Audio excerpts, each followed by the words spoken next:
Hello students, আশা করছি তোমরা সকলে খুব ভালো আছো। ওয়েলকাম টু জব স্ফিয়ার চ্যানেলে তোমাদের সকলকে ওয়েলকাম। তো আজকে আবারও একটা দারুণ জবের আপডেট নিয়ে তোমাদের সামনে চলে এসেছি। এটা হলো পিডাব্লিউডি ডিপার্টমেন্টের যে আপকামিং রিক্রুটমেন্ট, সেই রিক্রুটমেন্ট। ওকে, তো এইটার জন্য অনেকেই অপেক্ষায় বসে আছো, ভাবছো এর পরীক্ষাটা কবে হবে, এবং ডিটেলস ইনফরমেশন কিন্তু তোমরা আজকের ভিডিওতে পেয়ে যাচ্ছ। তাই অবশ্যই ভিডিওটাকে স্কিপ না করে পুরোটা দেখতে হবে, তাহলে তোমাদের কাছে সমস্ত ইনফরমেশন পৌঁছে যাবে। আর এই ধরনের জবের আপডেট পাওয়ার জন্য অবশ্যই তোমাদেরকে এই চ্যানেলটাকে সাবস্ক্রাইব করে দিতে হবে। চলো তাহলে দেখে নেওয়া যাক এই যে জবটা রয়েছে, এই জবের কি কি পোস্ট রয়েছে। পিডাব্লিউডি বা পাবলিক ওয়ার্কস ডিপার্টমেন্টের যে পোস্টগুলোর জন্য তোমাদেরকে অ্যাপ্লাই করতে হবে, সেটা হচ্ছে কি কি পোস্টে তোমরা অ্যাপ্লাই করতে পারবে একটু দেখে নাও। তোমাদের জন্য রয়েছে stenographer post, clerk, MTS, assistant, junior engineer, nurse, supervisor, librarian, computer operator, case worker, peon, driver. এই সমস্ত পোস্টের জন্য তোমরা চাইলে কিন্তু অ্যাপ্লাই করতে পারো। এই সমস্ত পোস্টের জন্য তোমরা চাইলে অ্যাপ্লাই করতে পারো। যারা যে পোস্টের জন্য অ্যাপ্লাই করছো তারা সেটা নিজেরা দেখে নিও। এর পরবর্তী আমরা দেখব হচ্ছে যে এই যে জবটা আমাদের বেরিয়েছে, এই জবের জন্য টোটাল কতগুলো ভ্যাকেন্সি বেরিয়েছে। পিডাব্লিউডির যে জব, এই জবের জন্য টোটাল ভ্যাকেন্সি রয়েছে কিন্তু 8,650। ঠিক আছে, মানে অনেক ভ্যাকেন্সি কিন্তু তোমাদের জন্য রয়েছে। কারা কারা অ্যাপ্লাই করতে পারছো? অল ইন্ডিয়া বেসিস, তোমরা যে কোনো ডিস্ট্রিক্ট থেকে চাইলে অ্যাপ্লাই করতে পারো। তোমরা যেখানেই থাকো না কেন সারা ইন্ডিয়াতে, সেই সমস্ত ডিস্ট্রিক্ট থেকে তোমরা অ্যাপ্লাই করতে পারো। So apply from any districts. এরপর তোমাদেরকে বলা হচ্ছে যে এজ লিমিট, যে কারা কারা কোন এজে তোমরা এই পরীক্ষার জন্য অ্যাপ্লাই করতে পারো। ঠিক আছে, এই পরীক্ষার জন্য অ্যাপ্লাই করার জন্য তোমাদেরকে মিনিমাম এজ অবশ্যই হতে হবে 18 বছর। মিনিমাম এজ অবশ্যই 18 বছর হতে হবে।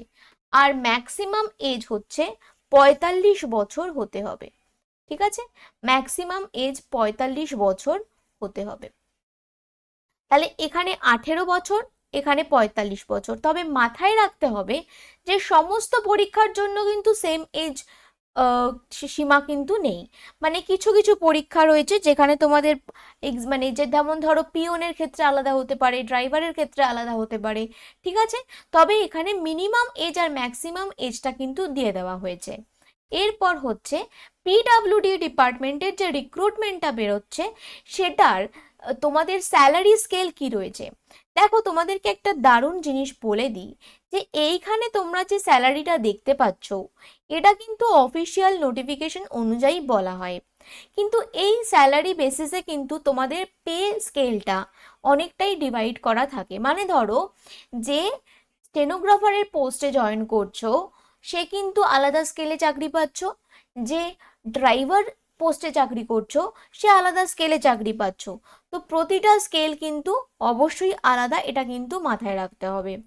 এরপর তোমাদের অ্যাপ্লিকেশন ফি যেটা রয়েছে, এই অ্যাপ্লিকেশন ফিটা কিন্তু যেটা বলা হচ্ছে নো ফিস, এই নো ফিসটা কিন্তু তাদের জন্যই যারা শুধুমাত্র এই পিডাব্লিউডি বা যারা শুধুমাত্র এসসি এসটি বা ওবিসি এই ধরনের ক্যান্ডিডেট রয়েছে, তাদের জন্য অ্যাপ্লিকেশন ফিস কিন্তু নেই।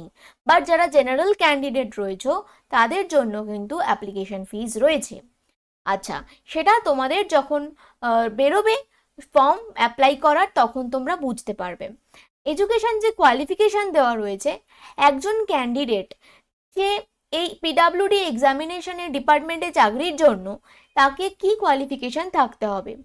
একজন ব্যক্তি যদি 8 পাস হয় বা 10 পাস হয় বা 12 পাস হয় বা গ্র্যাজুয়েট হয়, সেক্ষেত্রে কিন্তু সে এই পরীক্ষার জন্য অ্যাপ্লাই করতে পারে। তবে এটা মাথায় রাখতে পারে, এখানে মাথায় রাখতে হবে যে এইখানে দেখো যেমন স্টেনোগ্রাফারের পোস্ট রয়েছে, স্টেনোগ্রাফারের পোস্টের ক্ষেত্রে তুমি 12 পাস করতে হবে। তোমাকে তোমাকে অবশ্যই মানে একটা স্কিল টেস্ট, এই স্কিল টেস্টটা দিতে হবে।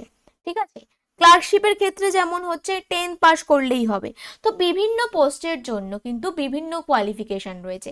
স্টেনোগ্রাফারের ক্ষেত্রে যেমন 12 পাস, ক্লার্কের ক্ষেত্রে যেমন 10 পাস, এমটিএফস এর ক্ষেত্রে যেমন 10 পাস, ঠিক আছে, অ্যাসিস্ট্যান্টের ক্ষেত্রেও আলাদা, এগুলো সমস্ত কিছু রয়েছে। জুনিয়র ইঞ্জিনিয়ারের ক্ষেত্রে যেমন ডিপ্লোমা হতে হবে, ঠিক আছে, গ্র্যাজুয়েট থাকতে হবে, এই যে নার্সের ক্ষেত্রে, সুপারভাইজারের ক্ষেত্রে সমস্ত কিছু কিন্তু আলাদা আলাদা পোস্ট রয়েছে, ঠিক আছে, আলাদা আলাদা পোস্টের আলাদা আলাদা কোয়ালিফিকেশন, এডুকেশন কোয়ালিফিকেশন কিন্তু রয়েছে। এরপরে হচ্ছে তোমাদের আসে সিলেকশন প্রসেস। অ্যাপ্লিকেশন ফি তো বলে দিলাম যে কাদের জন্য লাগছে কাদের জন্য লাগছে না। এরপর হচ্ছে সিলেকশন প্রসেস। সিলেকশনটা কিন্তু তোমাদের এই 4টে প্রসেসে হয়: রিটেন এক্সাম, স্কিল টেস্ট, তারপরে হচ্ছে ডকুমেন্ট ভেরিফিকেশন আর মেডিকেল টেস্ট। তবে সবার ক্ষেত্রে এই 4টে পোস্ট কিন্তু না, স্কিল টেস্টটা কিন্তু ফিউ পোস্ট মানে কিছু কিছু পোস্টের জন্য রয়েছে। যেমন স্কিল টেস্টের ক্ষেত্রে তোমাকে, যেমন যদি কেউ ক্লার্কশিপের জন্য ক্লার্কের পোস্টে যাও, তো তোমাকে অবশ্যই রিটেন এক্সাম দিয়ে তোমাকে টাইপিং টেস্ট দিতে হবে, মানে তোমার স্কিলটা দেখা হচ্ছে।